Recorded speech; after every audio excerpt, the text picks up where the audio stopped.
way. And they did about a year's work, I suppose, at RKO. Willis O'Brien made a number of tests just to show how the animals would move.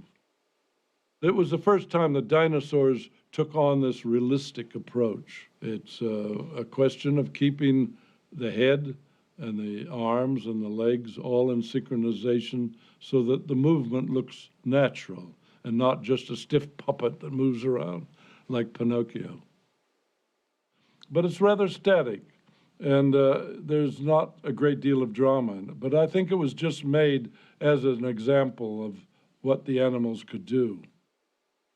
O'Brien made stars of the dinosaurs, and I think that was important, that he brought them to life where you can't go out and photograph a dinosaur, so you have to create one. And that's the beauty about Willis O'Brien's technique of the single figure. He made that very popular.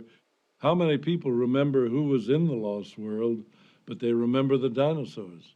And here they combine live action with the animated character to show them in comparison with the live action. I worked with Obie about a year before. I knew pretty well what was in his mind. He liked dynamic things.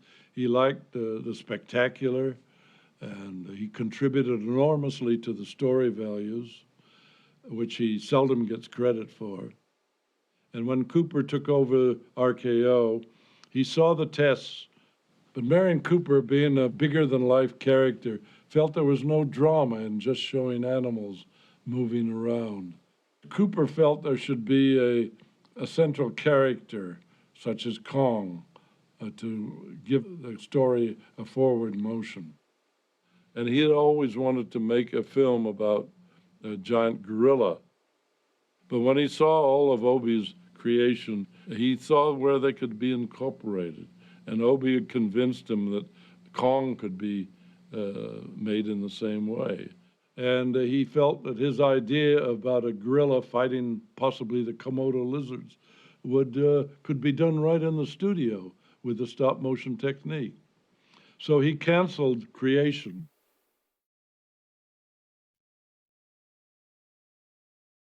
And I think the next scenes show a composite. Obie liked to do a lot of them in the camera, saving the cost of building sets. There's a bird flying over the river. That's a technique that I used in my fairy tales. I always had a bird fly through if it was a static scene, so that you wouldn't get bored with just looking at a straightforward shot. They probably put that water in the foreground as a bypack in the camera, and then wound the film back and exposed the animation. Now this is a composite shot made with the Williams process, where you see the live action in conjunction with the animated character. We used to be criticized a lot when we made the remake of 1 million BC, that man never lived in the age of the dinosaur. Well, every year you hear a new theory that man went back more than 1 million years ago. If you don't have humans with the dinosaurs, you have no size comparison, you have no drama, so we have to take that liberty. After all, we're not making these pictures for professors. They probably never go to the cinema anyway.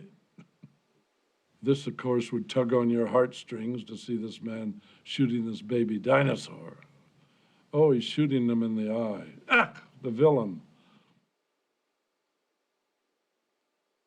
And the mother hears it and comes running to the rescue of her child. This is probably a mock-up model of full-size baby dinosaur, which they intercut with the animation.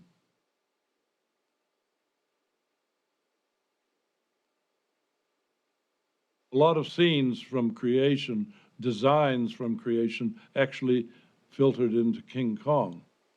So I think if creation hadn't been started, probably a lot of King Kong would be very different than what we finally saw.